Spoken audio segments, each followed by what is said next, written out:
Hey, I'm Carlos Garcia, and today, this video is sponsored by Rip It, the taste of freedom. No, it's not. I'm just kidding. It's not. But we're set up to shoot some guns in the desert.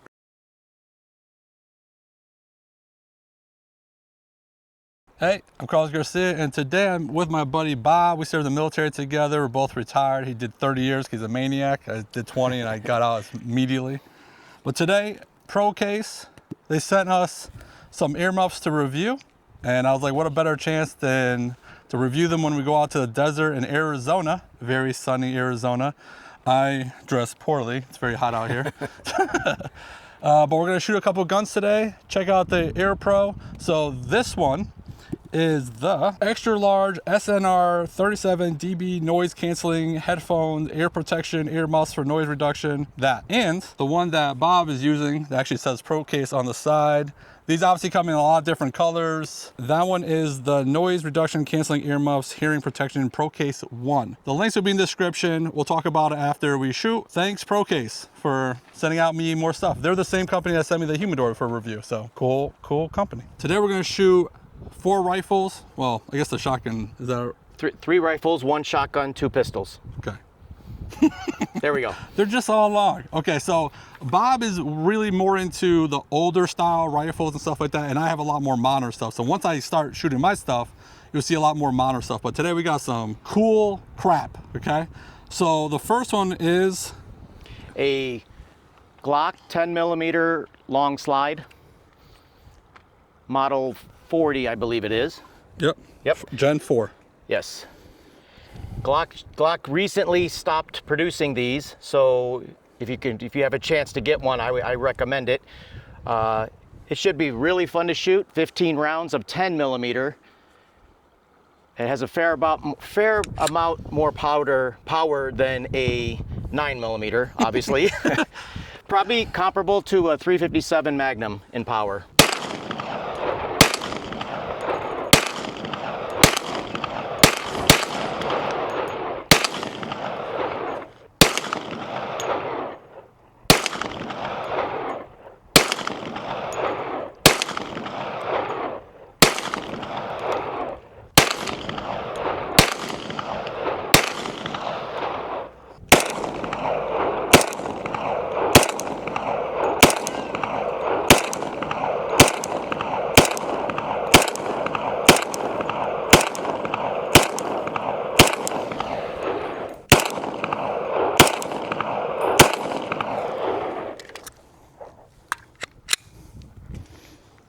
Bingo. Yeah, it actually had a lot less kick than I thought. It's because it's got a lot of barrel, right? So 1 caliber pistol I don't have, or rifle or anything, is 10mm, and I always heard of crazy kick. Well, this Glock 40 Gen 4, not too much kick, so that's pretty awesome.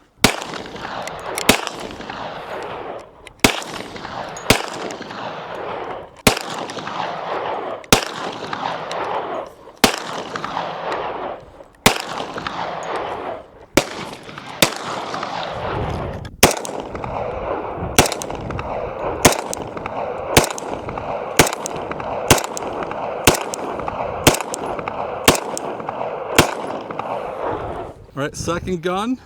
It's a Smith & Wesson, old school 357 Magnum. And was this the one you were showing me last night that seals, or was that a different gun? That was a different gun. Okay, that was an old Russian pistol. All right.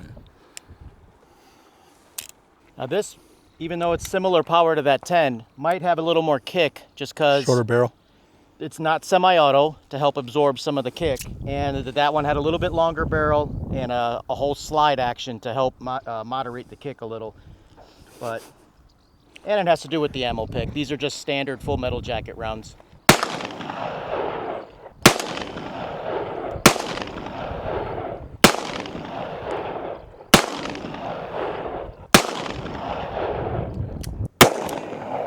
Oh, bye. Try single, bud. See if you like it.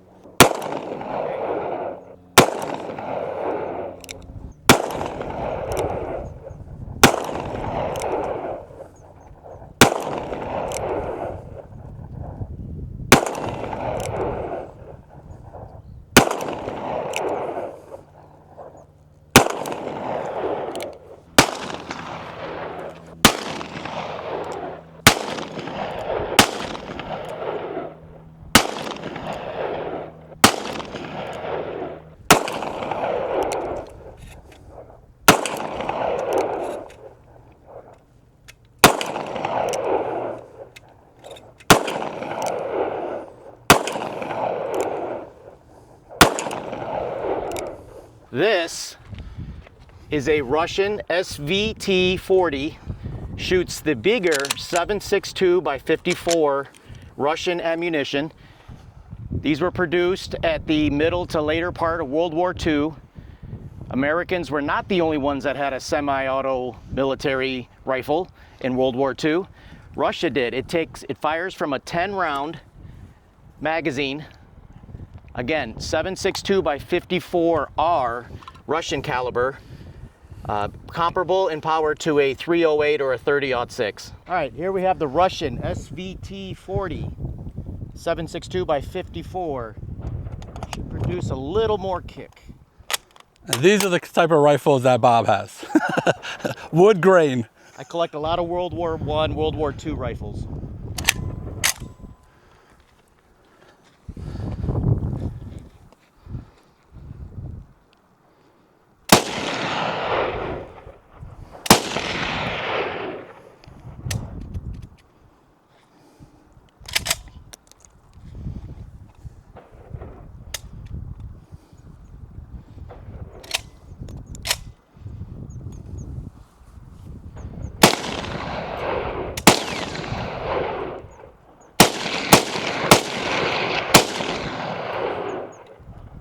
Russian ammo sometimes does not fire.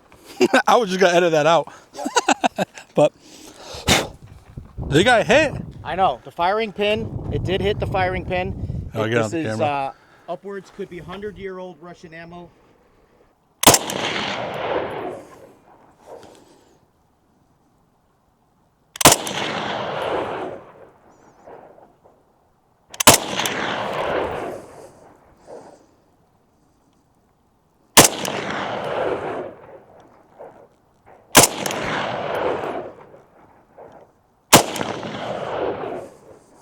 Bolts open. Oh boy. So Double feed. obviously it didn't eject. Well, with older firearms, this is what happens, especially of Russian quality. This, not too many people know that Smith & Wesson also made shotguns. This is a model 916A. I can't remember exactly what year it was produced, but they produced shotguns, and as you could tell, this one was meant more for police type work or home defense. 12 gauge, I believe it's a 6-round, maybe even a 7-round magazine, depending on what size shell you use. Model 916 Alpha. Correct. Smith & Wesson shotgun.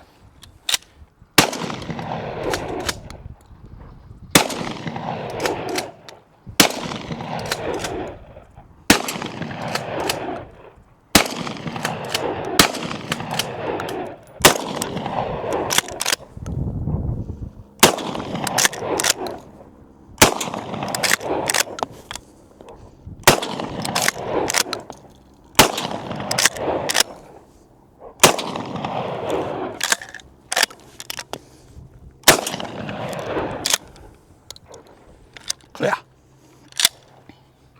That's got the biggest kick.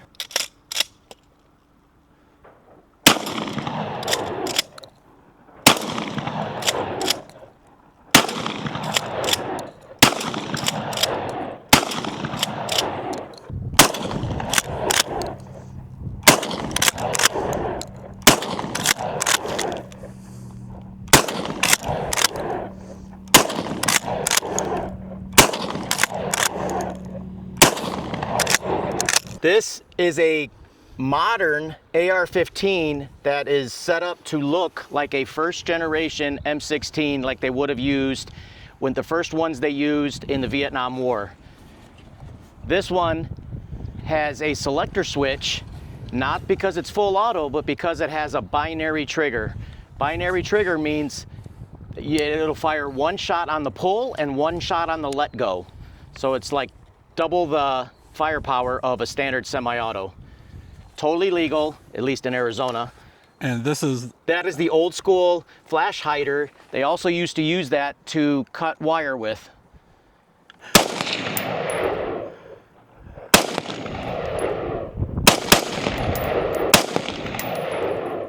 Now we'll put it on binary trigger.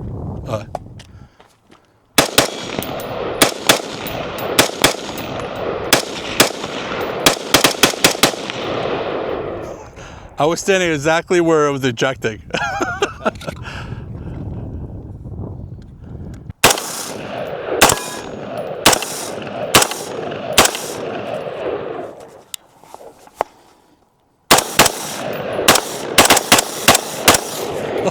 Hold on.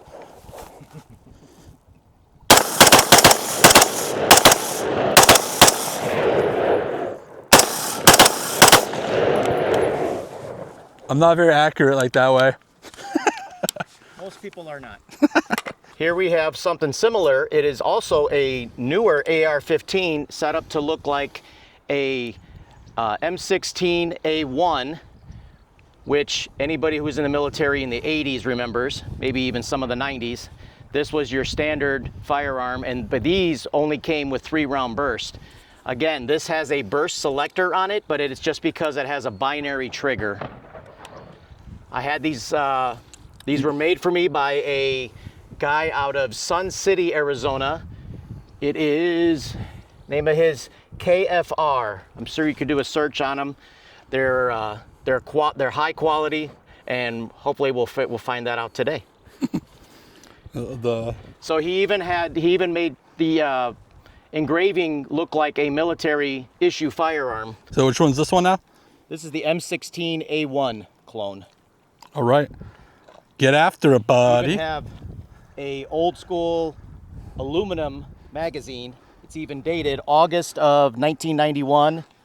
I was active duty at that time, so this might have been Air Force property. I don't know. Shh.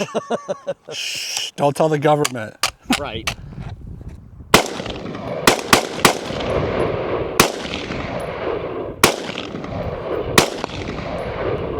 it on burst, which is just binary.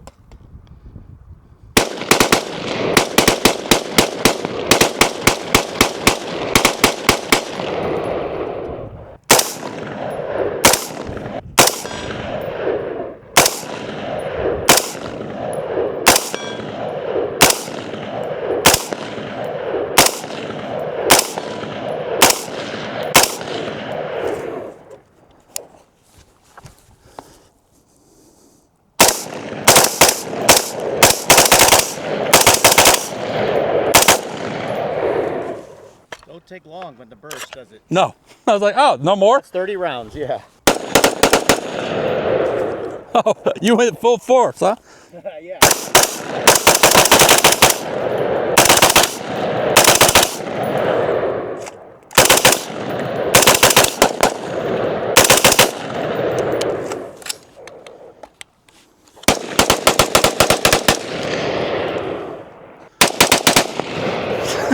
I knew you were going to get me.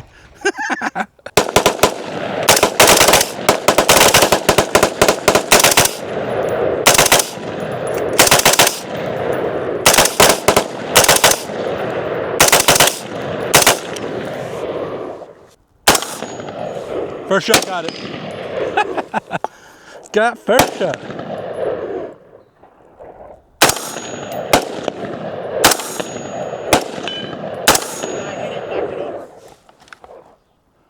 Oh, you go for the middle one. Yep, I guess we go for the next one.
Oh. One left. Man, it goes right through it. So that's the range. You know, if you ever want to come out to the ranges and deserts in Arizona, you basically got to check to make sure that there's no fire watch, and in front of them they have a little sign that says like moderate, green, red, whatever. So today was moderate, I think. So but so that's good. We came out and shot. You know, it's weird, right? You just drive out and then they just have like little cutouts and you could just shoot up the mountain. Pretty cool stuff. Both headphones worked perfectly fine. I think they're around $20 or less. No issues at all. Yeah, they actually worked really good. Yep. I have bad hearing, so yeah, I have bad tinnitus. So. Yeah, so you know, there'll be a link in the description. If there's any kind of discount codes or anything that they give me, I'll definitely put it on the screen and put it in the description. Very comfortable. Yeah, highly recommend. No problems with these at all. So don't do nothing stupid, and if you do, don't get caught. Bye.